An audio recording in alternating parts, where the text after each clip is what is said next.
eternal human epic. Edward Granville Brown, a lecturer in Persian at the University of Cambridge, wrote, "A reminder of that blood-stained field of Kabbalah, where the grandson of the Apostle of God fell, at length tortured by thirst and surrounded by the bodies of his murdered kinsmen, has been at any time since then sufficient to evoke, even in the most lukewarm and the heedless, the deepest emotion, the most frantic grief, and an exaltation of spirit before which pain, danger, and death shrink to unconsidered trifles." Ashura is an eternal event that embodies the finest example of sacrifice and nobility in all of human history.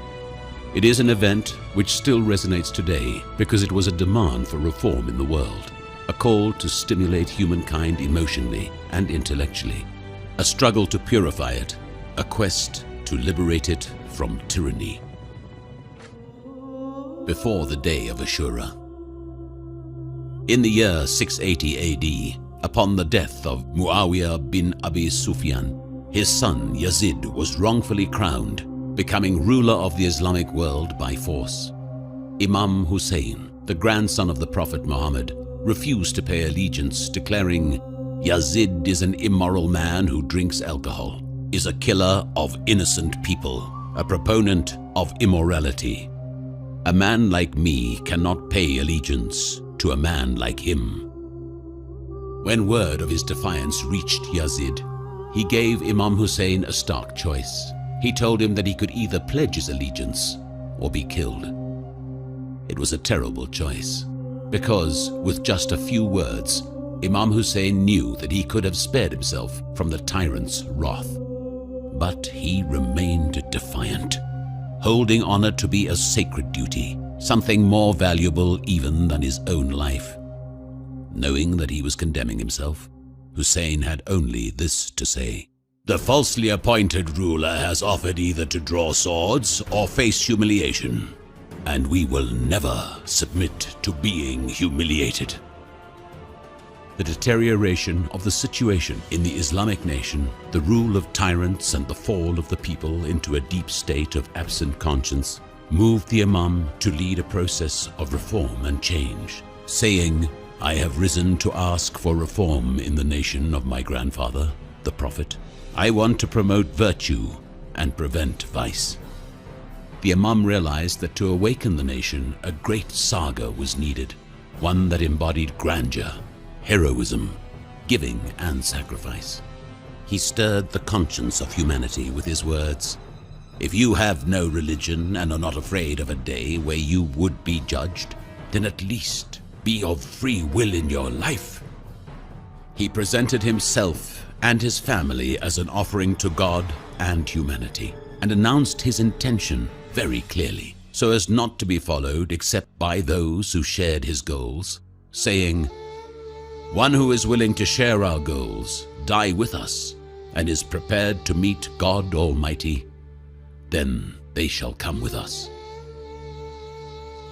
Even as a young child, he had known that the day of his martyrdom was coming, but he did not fear it. The Prophet had told him that it would be a day of enlightenment, and he eagerly awaited it ever since, saying, "Those who follow us will be martyrs. Those who stay behind will not reach enlightenment." It is narrated in Mustadrak ala Asahihain that al-Fadl said, "I put Hussein in the Prophet's lap, and I glanced where I saw the Prophet's eyes pouring tears. So I said, 'O Prophet of God, may my father and mother be sacrificed for you?' 'What has befallen you?' he said. 'I was visited by Gabriel, and he informed me that my people will kill this son of mine.' So I said, 'This?' And he said, 'Yes,' and he gave me his red soil." The day of Ashura. Ashura falls on the 10th day of the month of Muharram, because that was the day when Hussein lost his life resisting Yazid. It happened in the year 61 AH, on the battlefield at Karbala. On the banks of the river Euphrates, Imam Hussein was slaughtered unjustly in the cruelest, ugliest, and most terroristic way, along with 72 other people, including members of his family, his children, and his companions. This happened after a 3-day-long siege by the army of Yazid, designed to cut off their supply of water, an army that included more than 30,000 fighters. Through his selfless resistance and unswerving allegiance to Islam, Ashura became a byword for humanity, heroism, dignity, and self-sacrifice. After the day of Ashura. The story did not conclude on the day of Ashura, but continued with a great show of humiliation for those defeated. The surviving women and children of the household of the Prophet were captured and paraded on saddleless camels in caravans that crossed the nation from the province of Kufa, the modern-day city of Najaf, Iraq, up to Damascus and the Levant, and all through the main towns along the coast. Also, the severed heads of Imam Hussein and his companions were raised on long spears, a fate which was usually reserved for captured mercenaries and bandits, and which truly shows the depth of Yazid's contempt. The revolution of Hussein would not have succeeded without the role played by his sister Zainab, granddaughter of the Holy Prophet, who was one of the captives. She embraced the ideals of the revolution, reporting its aims and narrating the tragedies and torments of Ashura to the whole Muslim nation.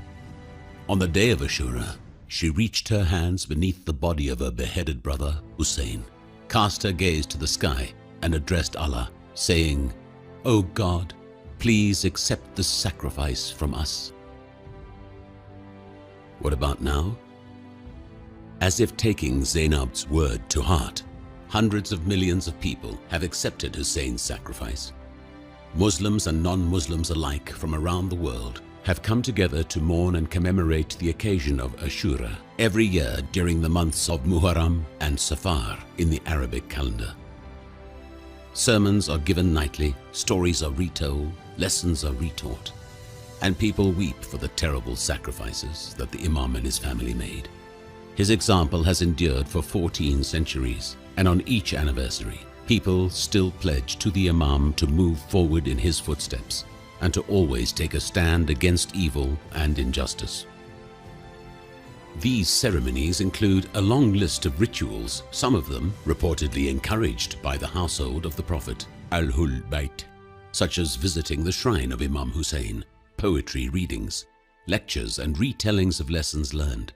Other forms of remembrance do not have historical roots, but have been shaped by the traditions of each community as it found its own way of remembering Ashura.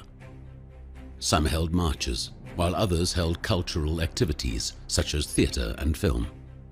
For others, it was practices like self-flagellation, tatbir, which have stirred debate and opposition in the Shiite community and have been banned by some Shia scholars.